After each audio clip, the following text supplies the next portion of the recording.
Hey, what's up guys? This is Ari in the Air. Welcome back to the channel. Stoked you're here. Want to say thanks so much to the amazing response that I got on the philosophy of paragliding video.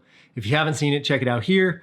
Also, just to let you know, I do have a philosophy podcast. That's the Ari in the Air podcast. So you can find it on any major podcast platform. So this video is going to kind of build on the philosophy of paragliding video that I just released the other day. But this one is going to talk about something a little bit more specific. So essentially, I'm afraid for you to start paragliding. I'm afraid for you to launch your paraglider because I have some pretty serious doubts as to why you're doing it. So today we're going to talk about that. Ready? Here we go. Yeah.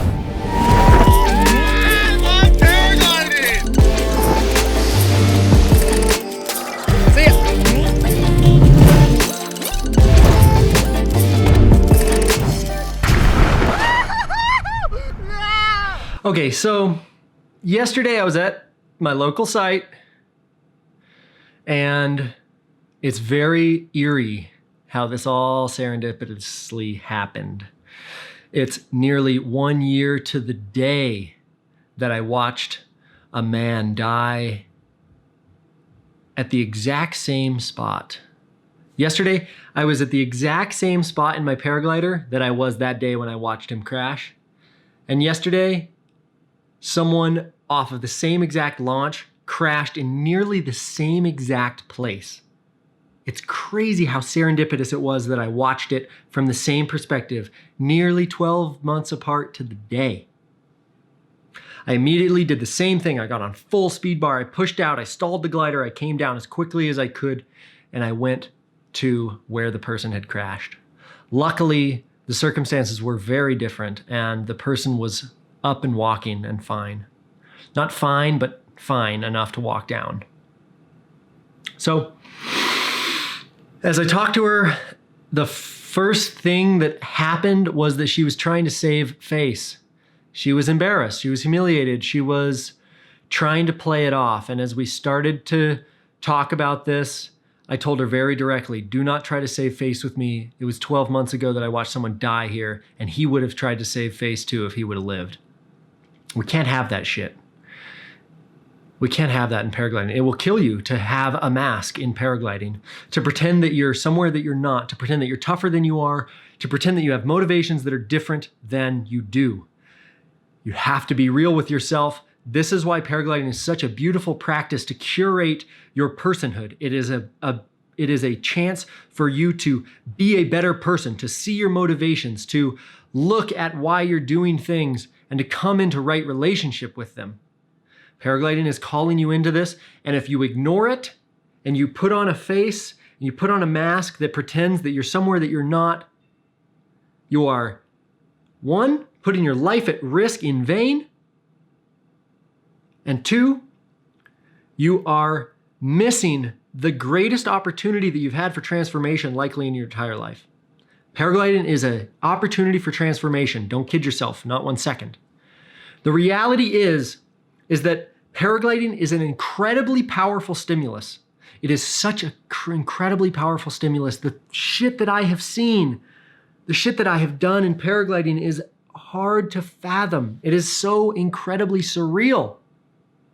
This is a stimulus as powerful as heroin. This is a stimulus as powerful as the most powerful drugs, as the most incredible infatuation with a lover you've ever had. This is the most powerful thing you've ever fucking dealt with. Quit kidding yourself that it's just an activity, that it's just a hobby, that it's just a sport, that's just a thrill. Quit kidding yourself.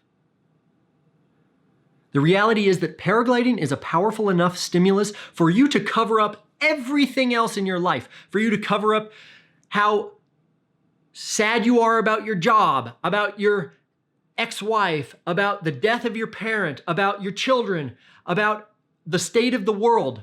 Paragliding is a powerful enough stimulus. You can cover up all of that shit with paragliding. But if you use paragliding to see that shit, now you have harnessed the most powerful means of transformation your life has ever known. Too many people, myself included, get into this sport for motivations that are unseen. Motivations that they don't know they have. For me, I have been a professional action sports athlete my entire life. I did my first flip on skis when I was 12, and I started to paraglide for the same reason I did a flip on the skis that day. I was seeking attention, approval, and validation from my parents, my family, and my peers. Yeah, it was fun for sure, and that was the label I put on it for 20 years after that. But the reality is that there were deeper needs being met in my young heart and mind that day. There were deeper needs being seeked out that day. Now, as a man, I look back on that time, not with shame and guilt. I had to work through those emotions. I look at that with sympathy, that of course I had needs. Of course I needed to belong. I needed to be validated by my family and my friends. I needed to make an identity for myself. I needed to make an identity for myself. It's a very, very important thing to keep in your awareness, that the chance that part of the motivation that you have in paragliding is likely to have your emotional needs met. This is something that as tough guys, we tend to get conditioned out of, that we say, no, we can't do anything to have our emotional needs met. We have no emotional needs. I have no emotions. I have no emotional needs. Emotions are for women. Yeah. Thought that for quite some time too. The reality is, and this is what you have to realize before you kill yourself paragliding. Please listen to me here. Just please realize this before you kill yourself paragliding. You are an emotional player in an emotional game. That's the reality. You are an emotional player in an emotional game. You are paragliding to seek an emotional response. You might say, no, I'm not. I'm paragliding to have fun. Fun is an emotional response. Yeah, fun is an emotional response. Happiness is an emotional response. Validation, satisfaction, fulfillment, surreal experiences, progression, these are all emotional responses. You are an emotional player in an emotional game. If you don't think that, then you are likely to not see the vast majority of the motivations that you have to paraglide. And the motivations that you have to paraglide might be your hidden traumas with your family, in your childhood, in your adolescence, in your divorce.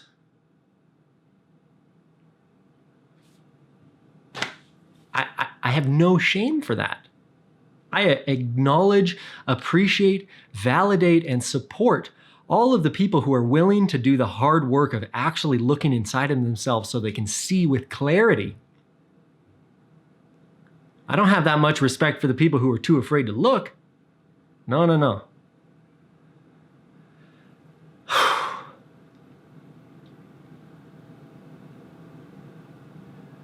We are emotional players in an emotional game. The reality is that the technicalities, like your gear, how good you are, your skills, your this, your that, all these different things, technical, like the outside world, the conditions, and none of that shit really matters at the end of the day.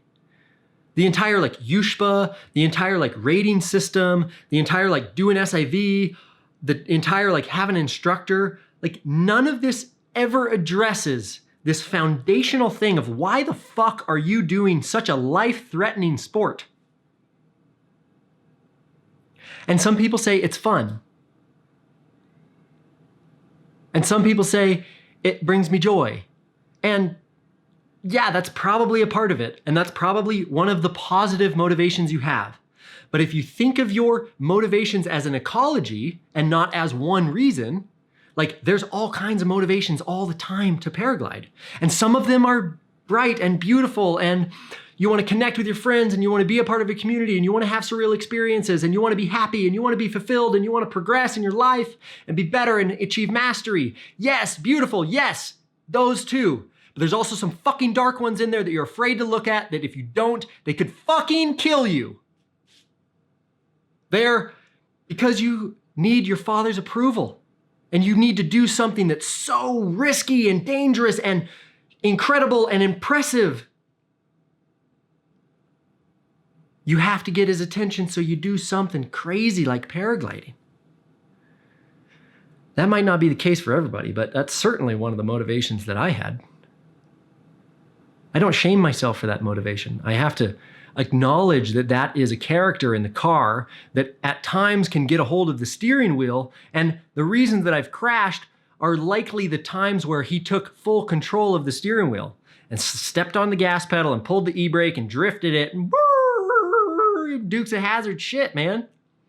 But now, dude's in the back seat. Keep him in the back seat. It's okay. I don't hate you. I don't have to get you out of my head. It's okay that I have a desire to show off. I have a desire to be acknowledged, to be appreciated, to be masterful, to be impressive. I have a desire to be seen in those ways. That's okay. That's okay. But get in the back. But get in the back, because the adult here needs to be flying this motherfucking paraglider. The adult needs to be flying this thing.